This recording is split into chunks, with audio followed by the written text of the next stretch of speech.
deputada Adriana Ventura, ao participar da audiência pública na Câmara dos Deputados sobre a morte no cárcere de Clériston Pereira da Cunha, preso político do ministro Alexandre de Moraes, apontou a responsabilidade do Senado Federal em parar a escalada autoritária que segue crescendo no Brasil.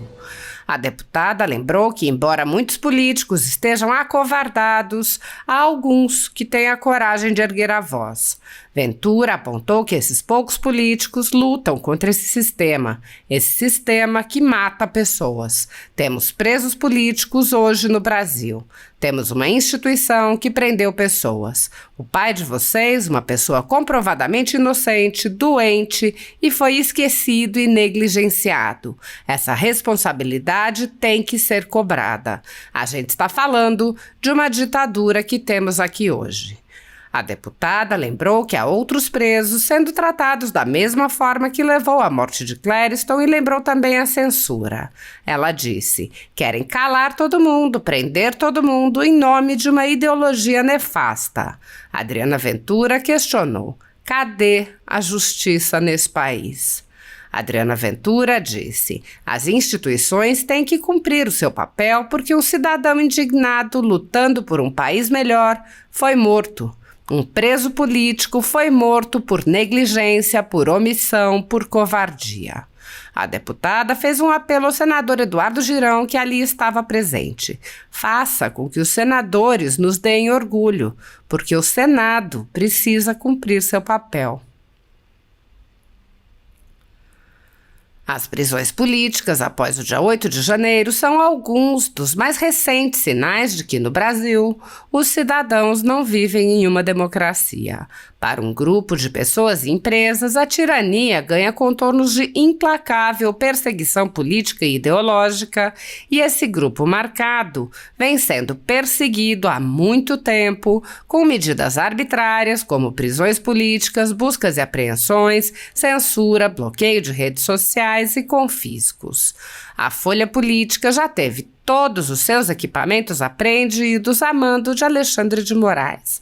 Atualmente, o jornal tem toda a sua renda confiscada a mando do ministro Luiz Felipe Salomão, ex-corregedor do TSE, em decisão aplaudida pelos ministros Luiz Roberto Barroso, Alexandre de Moraes e Edson Fachin. Segundo a velha imprensa, que participa ativamente dos inquéritos políticos conduzidos em cortes superiores, a intenção é impedir o funcionamento dos jornais, privando-os de suas fontes de renda.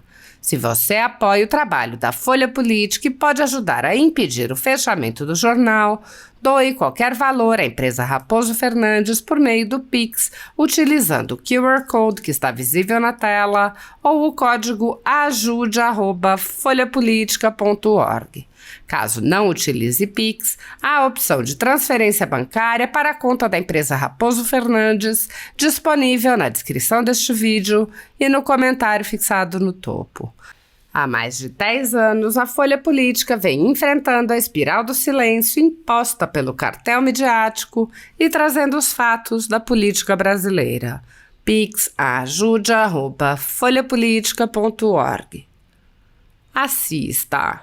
Obrigada, presidente Bia. Eu cumprimento a todos aqui, especialmente a família Clesão, sua esposa, suas filhas, nesse momento de dor.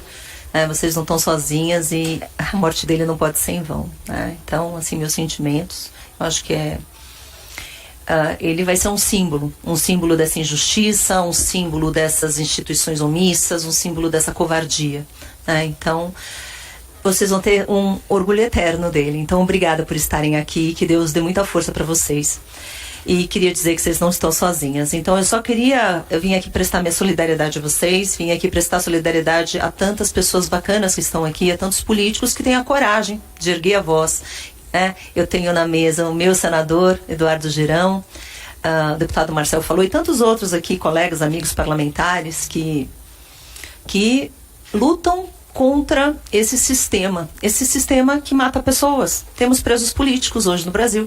Nós temos uma instituição que prendeu inocentes, no caso do marido do pai de vocês, comprovadamente inocente, doente, e foi esquecido e negligenciado. Então, essa responsabilidade precisa ser cobrada. Então, eu acho realmente muito triste que isso tenha acontecido, mas a gente está falando de um pai de família, um preso político, e a gente está falando de uma ditadura que temos aqui hoje, né? A gente vê isso nos presos que continuam ali, da maneira que foram presos. Nós vemos isso também na censura. Então querem calar todo mundo, prender todo mundo, em nome de uma ideologia nefasta, em nome de... o que eu me pergunto é assim, cadê a justiça desse país? Então, eu acho que o deputado Marcel foi muito feliz na sua fala. Eu, sim, acho que esse assunto tem que ser debatido. Eu acho que o Supremo Tribunal é uma instituição que tem que garantir a justiça. E no caso em questão, não foi feito, como não está sendo feito. Outros presos estão ali, talvez na mesma situação, né? E para visitá-los, a gente precisa de autorização para entrar. Nós, deputados federais, eu fui a Colmeia, eu visitei as presas, pegamos várias demandas, mas assim, a gente tem que pedir autorização, né, para o ministro Alexandre de Moraes. E isso está muito errado. E isso, assim, está na hora da gente dar um basta nisso, né? Eu acho que as instituições têm que cumprir o seu papel de justiça, têm que cumprir o seu papel, porque cidadão indignado lutando por uma raiz melhor foi morto.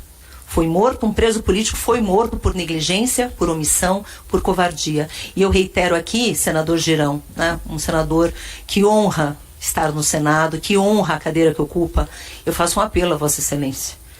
Faça com que os senadores nos deem orgulho, porque o Senado precisa cumprir o seu papel. Chega de rabo preso, toma lá da cá. A gente precisa discutir, sabe, acabar com o foro privilegiado, acabar com esse rame-rame que é a relação nefasta que existe entre as instituições, entre o poder judiciário e o poder legislativo, né? Então, é isso a minha fala. Minha toda solidariedade a vocês. Muito obrigada, gente.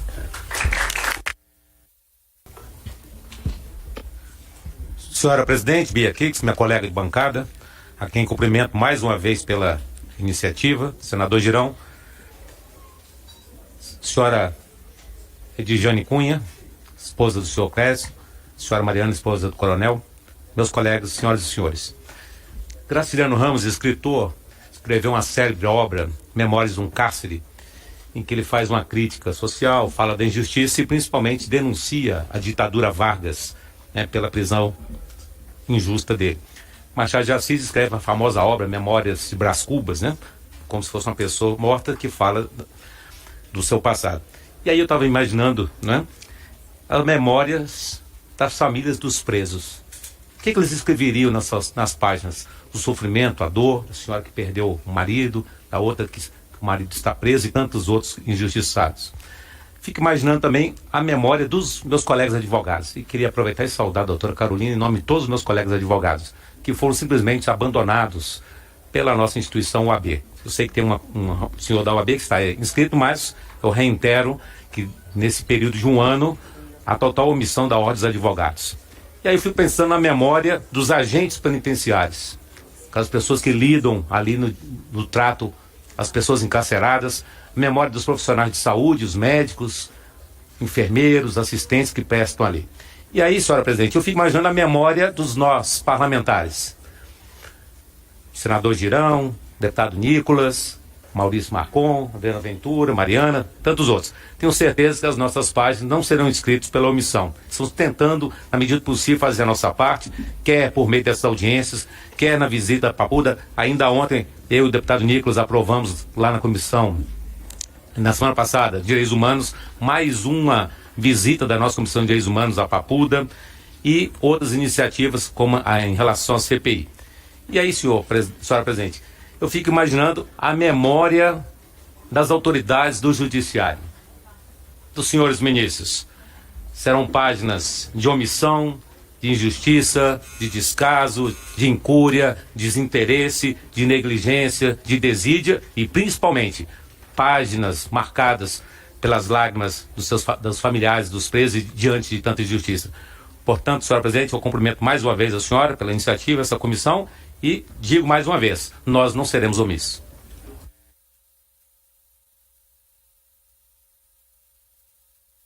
Senhora presidente, Muito obrigada pela oportunidade. Quero cumprimentar aqui a senhora Edjane, a esposa do Clezão, e todas as suas filhas que aqui se fazem presentes. Também a Mariana, que é a esposa do Coronel Naime. E dizer que hoje é um momento muito difícil, né, de fazer qualquer fala, porque a gente se depara com toda essa situação, né, em que o Brasil está passando e que após os atos do dia 8, nós entendemos que as prisões ali começaram de forma arbitrária, né? Nós não tivemos uma individualização ali de responsabilidades, todo mundo foi colocado num lote e foi preso. Logo depois disso, eles deveriam ter o acesso, né, à defesa, ao devido processo legal.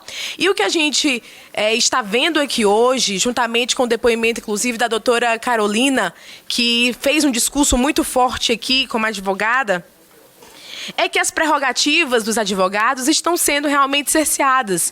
A gente não consegue ver, de fato, o direito acontecendo, porque quando você limita o advogado, quando você não respeita as prerrogativas, você também está desrespeitando o cidadão.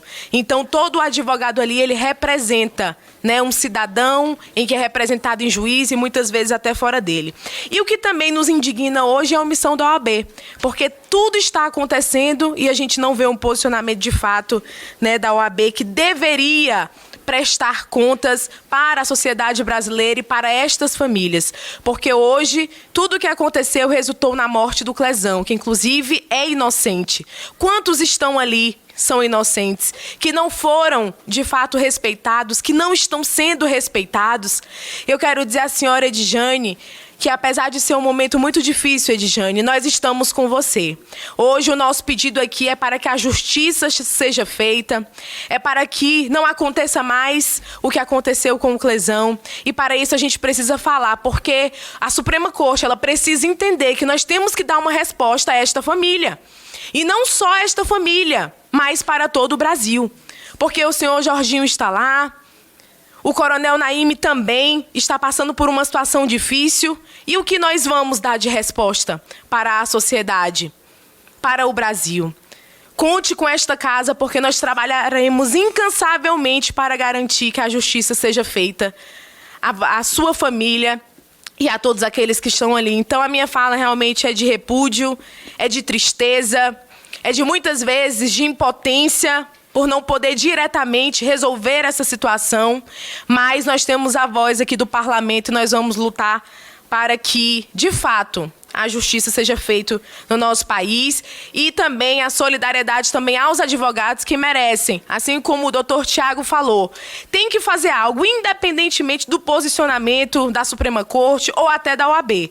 A gente precisa, de uma certa forma, nos unirmos para que situações como essas aqui não sejam normalizadas no Brasil, que é o que está acontecendo muitas vezes. Não da nossa parte aqui, mas por parte hoje da Suprema Corte, dos ministros que aí estão, e isso tem sido situações rotineiras consideradas normais. E isso não é normal. A gente precisa dar essa satisfação para a sociedade brasileira. Então fica o meu abraço, o meu sentimento à sua família hoje aqui. E lembre-se que nós estaremos juntos com vocês sempre. Muito obrigada, presidente.